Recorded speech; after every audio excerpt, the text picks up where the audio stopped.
Jacob, welcome to Ways to Change the World. Could you explain, how you came to music? I know your mother's a musician, but how have you come to this place where you are now? I think for me it was almost like a second language growing up, and I was given an immense amount of freedom just to play around with things, and I wasn't given particularly instructions as to what to do with it. It wasn't like, you've got to practice, you've got to make this, you've got to do it like this, and if you don't do it my way, then you're doing it wrong. It wasn't like that at home. It was very much a space to play, and I was encouraged to listen to all sorts of things. I would press play on the CD player, back when there were CD players, and see what would come out, and it would be, Stevie Wonder and Earth, Wind and Fire, and then it would be Bjork, and Beck, and then it would be Bartok and Stravinsky, and for me, I saw no reason why any of these flavors were inherently different from one another. And so I sort of came into the music industry a staunch non-believer in genre, because for me it was just one massive language with all these different dialects, and I was given, I guess, the time and the space to play kind of on my own terms. I've always believed in not rushing things and not rushing through ideas, but I focused on making the best music that I could at all the different sort of portions of my life where I've been releasing things. And I think that's my job as an artist. I think it's almost like there's a myth about artists, which is that we sit around deciding what kind of music we want to make. But I think the truth is that artists make the kind of music that they need to make. And I think one of the things I'm most grateful for when I look back is that there was a realm, a space for me to explore that kind of on my own. And so when I came into releasing YouTube videos and eventually releasing albums and then eventually going on tour and things like that, I felt like I had kind of a strong foundation of, it doesn't matter what happens. It's not about the destination. It's not about whether people love it. It's kind of about that I'm doing it at all. And that was the thing that I fell in love with the most. And so when it comes to something like the Grammys, it feels a bit like a bonus to a process, When you were doing videos like Don't You Worry About a Thing years ago that got you noticed, were you aware how different what you were doing was?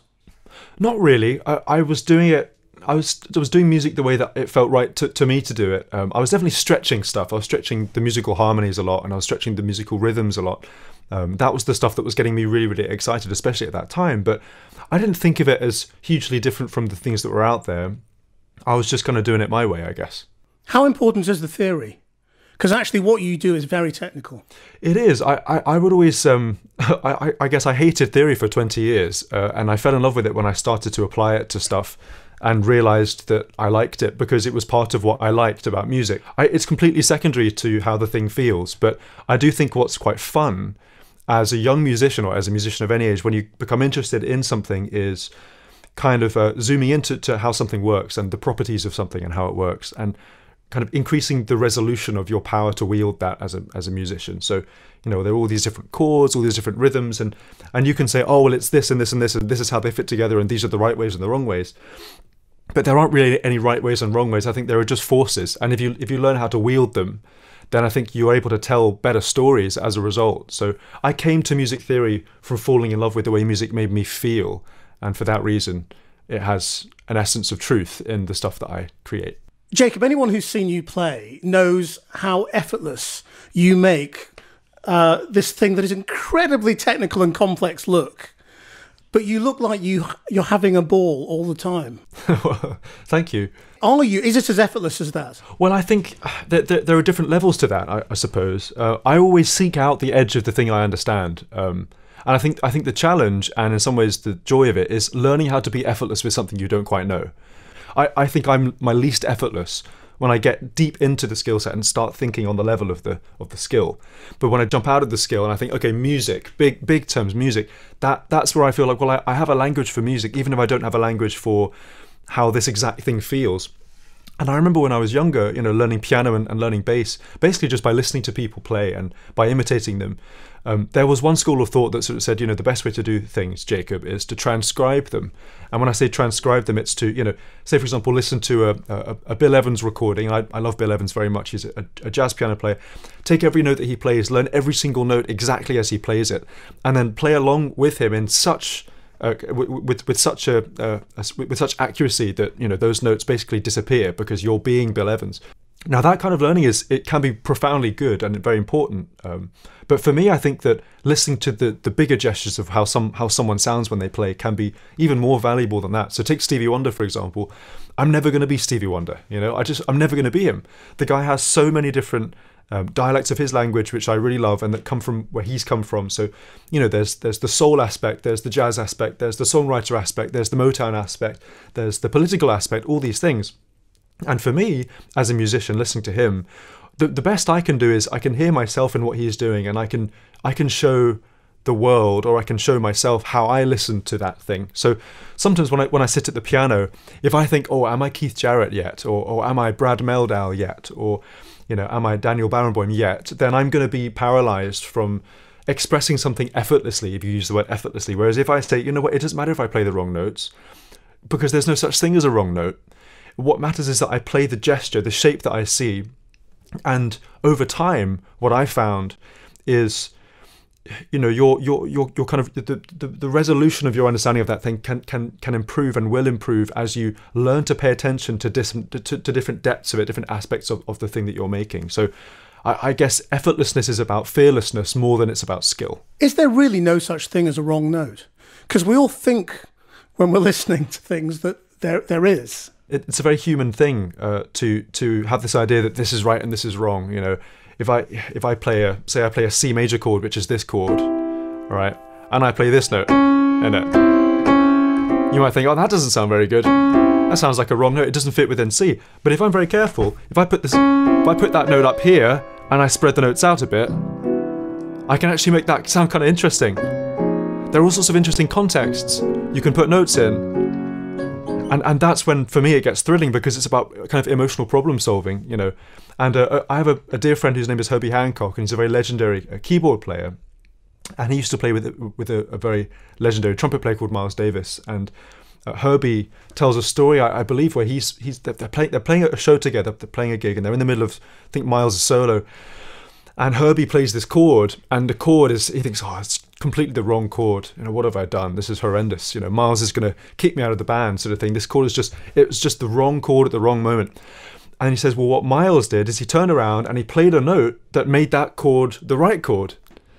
It's almost like alchemy, So what you can do is, using the power of choice and the power of context, you can validate anything with anything else in music. There are no two things that cannot go together if you put them in the right context. And so for me, I think as an arranger, for example, someone who puts notes together a lot of the time, I find that thrilling. What's the relationship then between chords and emotions? And are chords that you think of as minor or diminished always in that vein, or can they make you be happy and positive? How do you manipulate them that way? It's a great question and a deep question. I think some people like to say, well, major chords, for example, are happy chords, and minor chords, they're quite sad. But I think that the truth of the matter is, minor chords can be very joyous indeed, and actually major chords can be the most heartbreaking sounds in the world. And again, it's about context. And so even keys, different keys, I've been thinking about this a lot recently, they can feel very different depending on where you come to the key from. And I guess just quickly to lay it out, in traditional music, there are 12 possible keys. There's C, and then C sharp, D, and then that's another C. So there's lots of different Cs. There's lots of different C sharps, lots of different Ds. And each of these notes is not just a note, but it's actually like an anchor point, like a tonal center, you could say, a gravity. So if I'm in C major, then I can go away from C major and come back, or like that, or, and so in music we think about resolution a lot of the time. I'm resolving to the key of C. And how you resolve to somewhere, I think that's where the emotions come in. Because if I go, that's quite royal, quite genuine, quite wholesome. If I go, then it's really colourful. It almost feels a bit sadder. You've got this interesting, deeper, this is a minor chord, an F minor chord to C. And it feels like the sun's coming out a little bit, because it's a bit of a dark key, it's a bit of a flat key, and it opens into this brighter key. Whereas if I do G to C, then it has a bit of a kind of steadfast certainty about it. And these are all words I use. It's completely subjective. Everyone has their own ideas about how these things feel, but I can think of hundreds of ways to arrive to C that all feel different. If I go, then that's very different from, that's like a jazzy thing, or all of these different things. They all have their own power. And if you make a chord, by which I mean put lots of notes together, each of those notes has a different property and a different momentum. And so learning how to control those, I think that's when it can become emotional, when you know the power of a certain motion and then you use that motion to tell a story. I mean, there's so much subtlety to what you're saying, and it's wonderful to hear. But I mean, I wonder whether you brought your emotional intelligence to music, or whether you've discovered emotional subtlety and intelligence through music. Oh yeah, I wouldn't say that emotions are particularly integral to music. And this is something else I've been thinking about recently, because some people say, well, music's very emotional. It's a very emotional thing. But I actually think people are very emotional. And music is one of the ways in which we can express that. You can say, vibrations and frequencies and all these things, they're very, very meaningful. But in some ways, they're no more meaningful than another language. I think that languages are what people use to express things. And I think that when it comes to music, the best I feel when I make music, or the most cathartic it feels to make music, is to open up that casket and to show so many different kinds of colours and flavours. And obviously there is a point at the beginning of learning music where you just have to figure out what on earth is going on. So what is music? Well, it's harmony, it's rhythm, it's melody. Okay, sure. And then here's some ways in which those things fit together, sure. And here's some music that I like to listen to, and I kind of get a sense of it, sure. And once I have just a few skills, then you can always make an interesting choice with the thing that you know. And I think what I've realized is that it's not about how much you know about anything. Could be music, could be something else. It's not about that when it comes to communication. I think the more important thing is what you choose to say with what you know. And so sometimes, for example, babies can say the most profound things with the most rudimentary sort of linguistic awareness, because they haven't been preconditioned to think, well, this is right and this is wrong. They'll say something that comes completely out of the blue that reflects a really strange kind of perspective on something which can be really profound. Whereas sometimes for adults, saying something that feels like that is much harder, because we've learnt what's right and we've learnt what's wrong. And I guess I've tried to anchor my kind of musicality, I suppose, in a sense of, if you could do anything at any time, then what's right and wrong? Well, what's right is what feels the strongest, and that for me is a bit of that's my North Star, and I try to strive towards those things, because I think they make me they make my ears perk up, they make my mind feel stuff that I've never felt before. And if music can do that for me, then I hope that it can do it for the people who end up listening to it, if people end up listening to it. You said that you were just allowed to sort of discover instruments. You would expect the child of a classical musician to be trained and drilled almost. I mean, how come you weren't? It's a really good question. I mean, you'd have to ask my mum that question, I guess. But I think, my mum is the kind of musician who's extremely intuitive. And, she was trained at the Royal Academy of Music, and she's an incredible conductor, and she's also a very, very good teacher. I think that her skills as a teacher were really fundamental to me. I used to sit on her lap as a 2-year-old, looking up and seeing her play the violin above me. And I would listen to the things she was saying to these students that would come into the house, and how she would get the music out of them. And I think, how she tends to think about this is that there isn't such a thing as kind of like people who learn from a disciplined place, and those are the people who have the skills, and then people who learn from an intuitive place, and those are the people who sort of go off the rails, kind of thing. I think that the way that she would talk about it, and the way that she kind of showed by action that it was possible to be, was that actually intuition can lead you to a high resolution skill set, but if you come at it from a sense of freedom rather than a sense of rigidness, and you're allowed to be who you are in it, then the results are way more interesting when ultimately you arrive at a skill set than if you've been forced into one.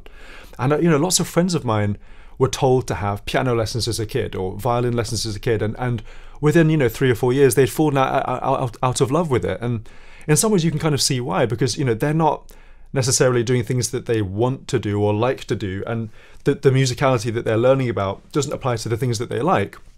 But actually, I would say that when I fell in love with kind of like a cappella recordings, like groups like Take Six, or Steely Dan, or people like this with these great big vocal clusters, Beach Boys, I realised that the stuff that was going on in those recordings was actually kind of similar to what's going on in Bach chorales. But I'd always poo-pooed Bach chorales. Bach chorales, boring, I've got to do that for school. But I came back to it of my own accord later, because I realised, wow, actually, if there's one person who really got this stuff together, it's actually Bach. You know, Bach is like the hippest cat on the scene still.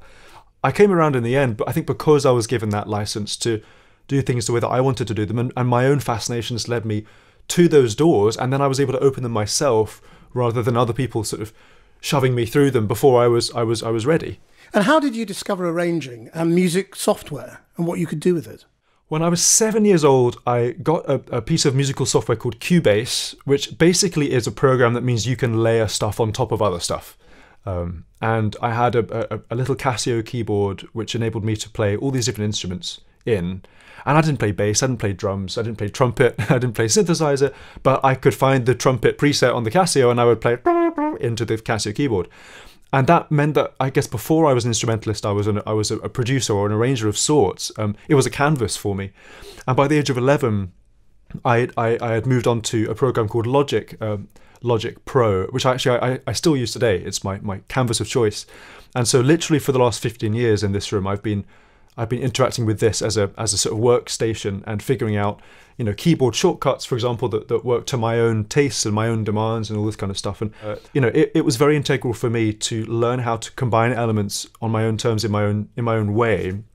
And I think that really the sounds that come out of a sort of experimentation process like that are often quite unusual, which in some ways perhaps has worked in my favor. You know, I don't know how to record the perfect hand clap, but I would stand in all corners of this room and clap in different ways with different parts of my hand, and sometimes I move around the house with my mic and just get interesting sounds, saucepans and buckets and, you know, badminton rackets, all sorts of things, and that would be my drum sample library, you know. And so really what I ended up making was music that sounded a bit like my life, which was fun and felt in some ways like I was doing something that was relevant as well as interesting.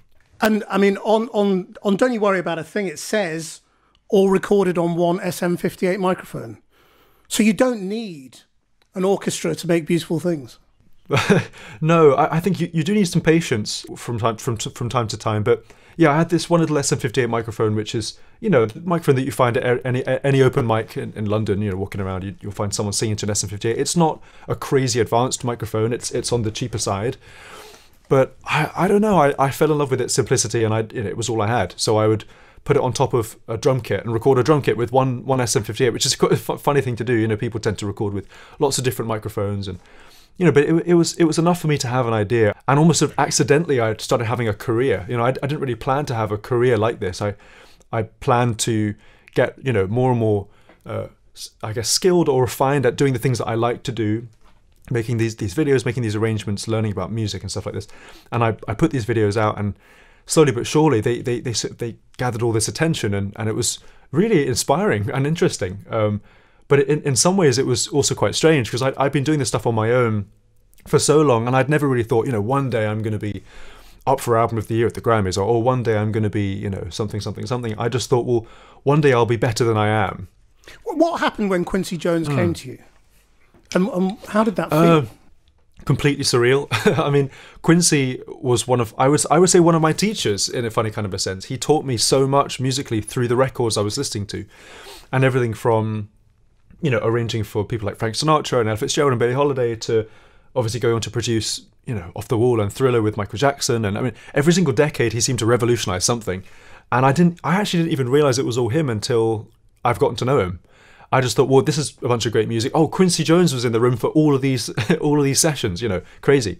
But, you know, I got this email from him right after I released the video for Don't You Worry About a Thing, and it was so weird, so surreal. And I did think that my friends were just messing with me. I thought that, you know, someone was just having a joke or something, you know, pretending to be Quincy Jones, very funny, you know.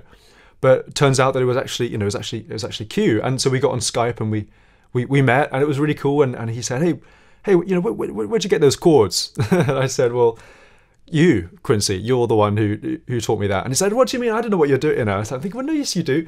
And it's a real privilege to talk to someone who is so sort of entrenched in the literature of this music that we make. And all of us, I think, at some point, who are alive now, who make music, have been in some way inspired by Quincy.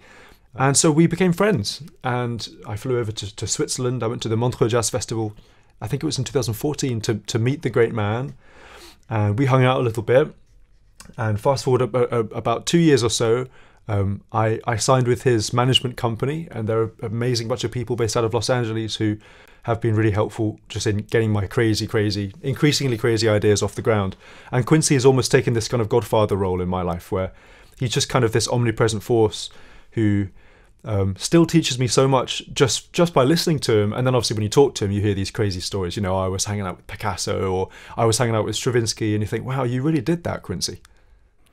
There's a tweet you put out saying Happy 2021 that you played, and the letters magically appeared on the screen. What was going on there? It's a good question and a fun challenge. Part of this musical software logic that I described before is that how can I put this?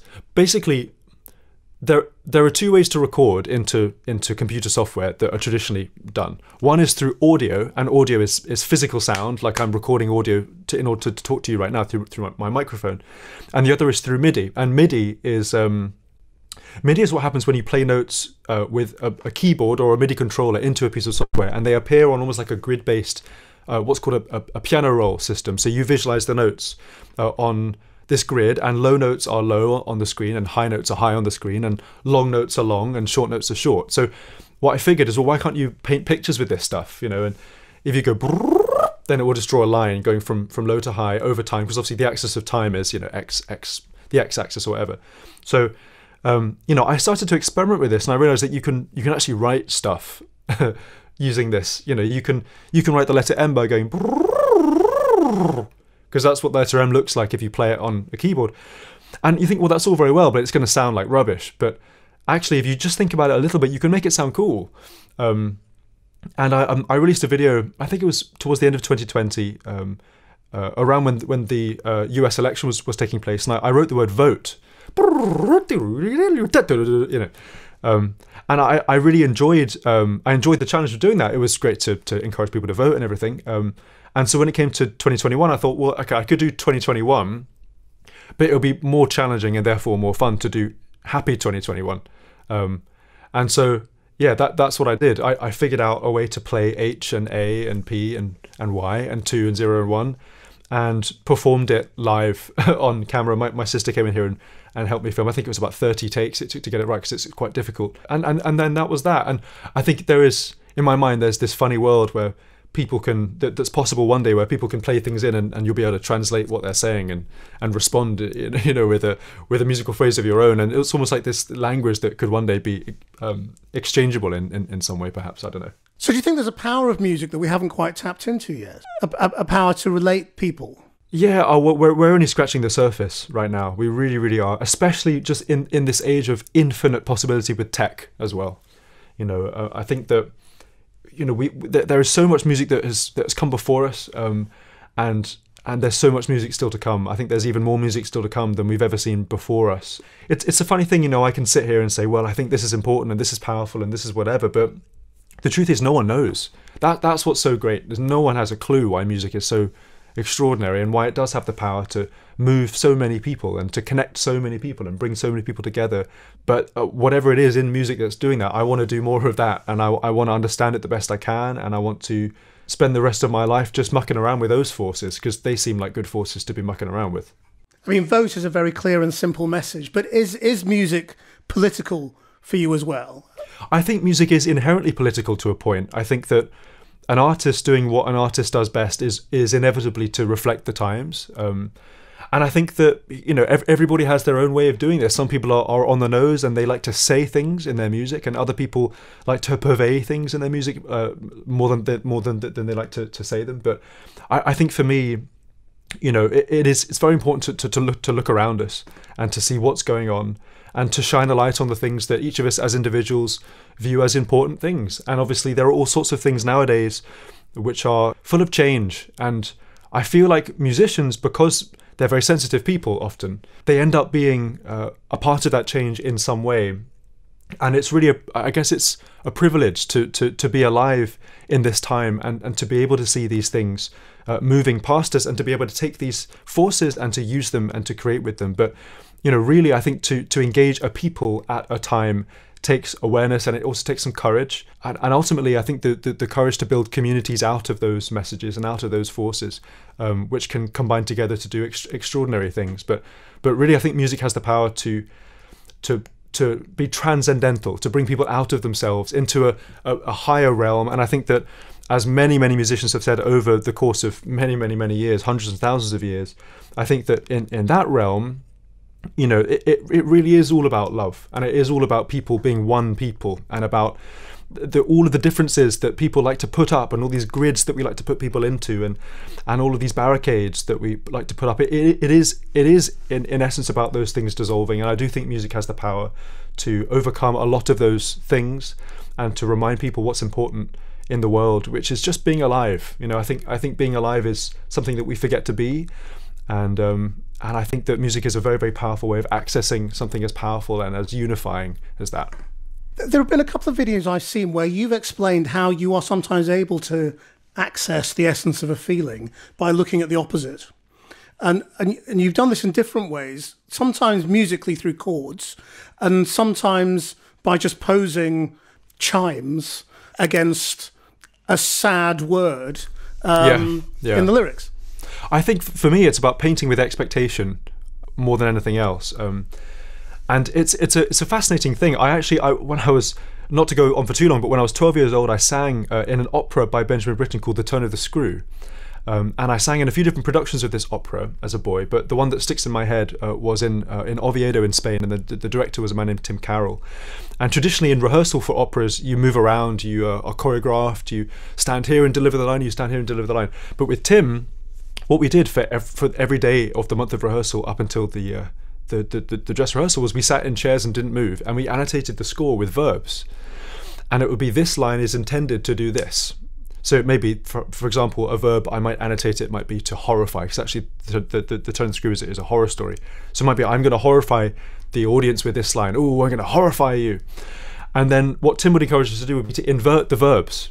And we'd invert all the intentions of what we were delivering. So rather than to horrify, I would say charm the audience, legitimately charm them.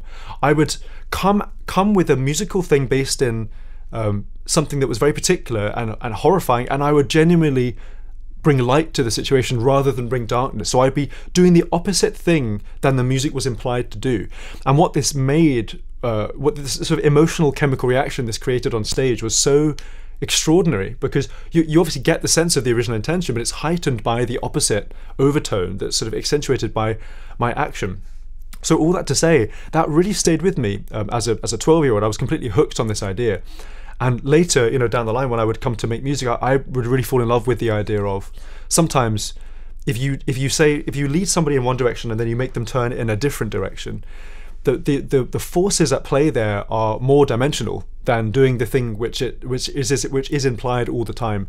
Which I guess goes back to what we were saying earlier on. You know, you were talking about major and minor chords, and how sometimes a minor chord can be really cathartic and very joyous and can make you very happy. It can be a relief. Whereas major chords can be really sad. And I think that, you know, one of the joys in painting with music is this awareness that actually using expectation to your advantage, or flipping the result of certain thought experiments, you can achieve really interesting results. And I guess just one final thing I'd say to that is, sometimes I like to flip my choices, even in, for example, the mixing process. If I'm mixing a song, by which I mean, you know, the layers are on the computer software, and I'm deciding which ones I want to be loud and quiet at different times. I'm turning them up and down, sculpting the song. Sometimes I think, well, I think the kick is way too loud, say that the kick drum's way too loud, so I'm going to turn it up even louder and just see how it makes me feel, you know. And so I you know, anytime I get some kind of creative block, or I think, oh, what is about this song that's not working for me, sometimes if I flip all of my intentions and I do the thing that I wouldn't do, what would Jacob not do to my song here, then the results are often interesting, they're often more dimensional, and you can have all sorts of interesting fun and games with that sort of emotionally storytelling. You can really be surprising, and you can be angular, and you can be, yeah, kind of brazen in an interesting way. Do you try that in real life as well? I mean, you've got to be careful. You do have to be careful, yeah. I think one way of doing this is with humour. You can wait for way too long to tell the punchline, or you can be really dry when you imply something that's, you can say, very wet or whatever. You can invert people's experiences, and it's great fun. And I often like doing it with audiences too. You know, sort of playing on a moment of awkwardness, for example, is really fun. Or doing something that I would never expect myself doing, and just seeing how it feels.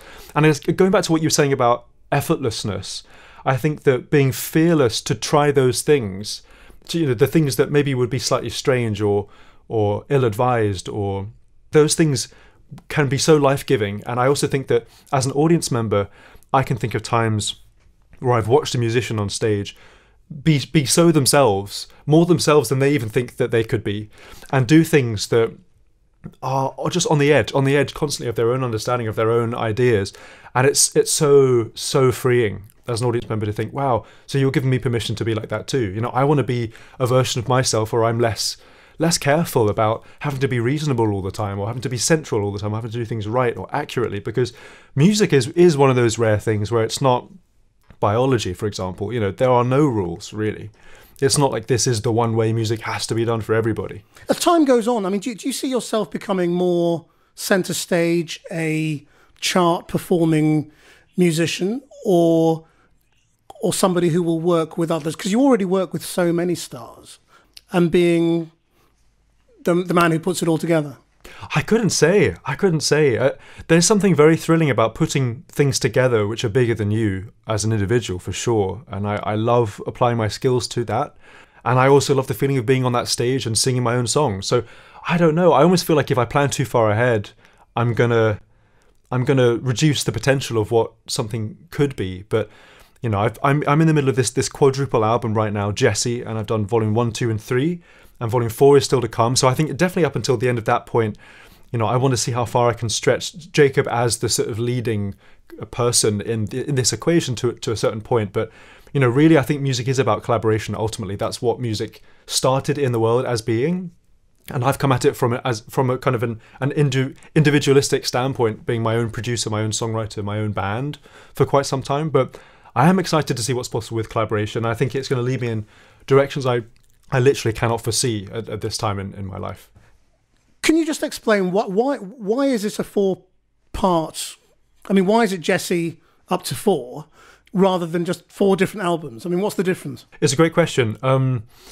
When I was setting out to do this, I wanted to make one album that told kind of one epic story or journey of the entirety of something, like my music, or the music that I liked, or the music that I wanted to explore. And so I guess it started as one album. It kind of spilled into becoming a double album after a while. It's like, I need more space for these ideas. I don't want to put them into a space that's too tight. And then 2 became 3, inevitably. And I realized with 3, I had these 3 different worlds. Volume 1 was kind of acoustic, huge, like orchestral sized. Volume 2 was acoustic, small, so kind of like songwriter, guitar-y, band, bossa nova, jazz, world vibe. And then volume 3 was almost like no space at all, like negative space, pop production, drums, bass, hip hop, rapping, trapping, soulful R&B, hip, you know, all things like that. I realized that didn't have a conclusion. So I left volume 4 blank, knowing that I'd want to do something with it at the end of the day. I wanted probably to combine all these different forces that I've been exploring, and you know, I didn't really know what it would be like. I thought I would have some fun, but I didn't think I'd have this much fun making these albums. And so, you know, I guess it became 4 out of necessity for each individual world to have its own space. And yeah, volume 4 is at this point a really interesting thing to be making, because it could still go in a million different directions. But you know, I guess the goal was to tell the whole story. Yeah, I'm writing it, like as I'm talking to you, I'm actually writing it in my head right now. Yeah. What does that mean? Well, I would say music's kind of difficult to turn off in my head. It's always going on. So I'm constantly doing something, doing something musical. But I am in general, in a broader sense. Play what's in your head now. I think I'm thinking, which obviously then leads you to this, which obviously leads you here. So I guess I'm in a descending sequence mood. Which is probably a countdown towards the end of our interview. But we always end this podcast by asking people, if you could change the world any way, how would you change it? What would you do? Wow, that's a really good question. I'd like to see a world where it's easier for everybody to be the person that they are without feeling the need to change into something that other people think that they should be. I think a world where people feel liberated to connect, to cathart, to express in a fearless way, and ultimately in a fearless way, I think that would be a world that I'd like to live in. I'd like to purvey, in a technological era, I'd like to purvey the human being in some way. Because I do think that we're also on a bit of a brink of falling into the jaws of technology which has its own agenda that we can't even see right now, which is a hollowing agenda, and something that we could become slave to. And I think that a world where human beings are being what makes human beings important and special, which is not perfect and not grid-based and not filtered and not organized and reasonable. A world where humans can be humans in the maximum sense and not be slave to that tech. I think that would be an important change to see happening. And I guess the third part of my answer would be, it would just be great to live in a world that is feeling more sustainable from an environmental perspective. Because I think ultimately we're all here based on this tiny thread, and we're hanging from this tiny thread. It's very, very fragile. And so really, I think the world that I want to live in is a world that is sustainable and can survive and is being supported and can sustain life and sustain human life and human connection for thousands and thousands of years beyond our short-sighted plans in 2021. That's a brilliant answer, but let me just pursue the middle bit for a moment, which is about what technology can achieve by itself, because we're actually in a world now where artificial intelligence can already create music. A computer can write music itself. What is the difference, do you think, between music created by technology and music created by a human being? I think it's about imitation and the style of imitation. I think a computer does not know how to listen to the way something feels and recreate the feeling of it. It knows how to take the notes that are being played and spit the notes out. But I think really music is so much more than that. I'm yet to hear anything created by a computer which feels even remotely human, which is actually an interesting thing to realize, because you can say, well, music is just notes, isn't it? It's just notes on notes on a page or notes from a piano. But I actually think there are all sorts of things that we can't understand and can't see about music that we as human beings just take for granted, because we are sort of emotional beings, and we are, we feel things, we have empathy for others. I think we're able to take feedback in emotional ways, you could say, and then to respond to those forces in ways that computers don't know how to do. I think computers know how to imitate things, and they can parrot, and they can transform, and they can theorize in grids. But ultimately, I think that music it's kind of not about the things that computers will ever think it's about, in a funny kind of sense. And so storytelling and narrative and these kinds of things, I can imagine computers being helpful for the process of executing them. But I think that fundamentally, without a human being behind music, it is a little bit pointless. Because what music is it's a communication, an expression of life, rather than an expression of, I don't know what the opposite of life is, but yeah, some kind of data, I suppose, data. Jacob Collier, thank you very much indeed for sharing your ways to change the world. It's been an absolute pleasure talking to you. Likewise, thanks so much for having me. Cheers. I hope you enjoyed listening to that. If you did, then please do give us a rating or a review so other people can find the podcast. Our producer is Rachel Evans. Until next time, bye-bye.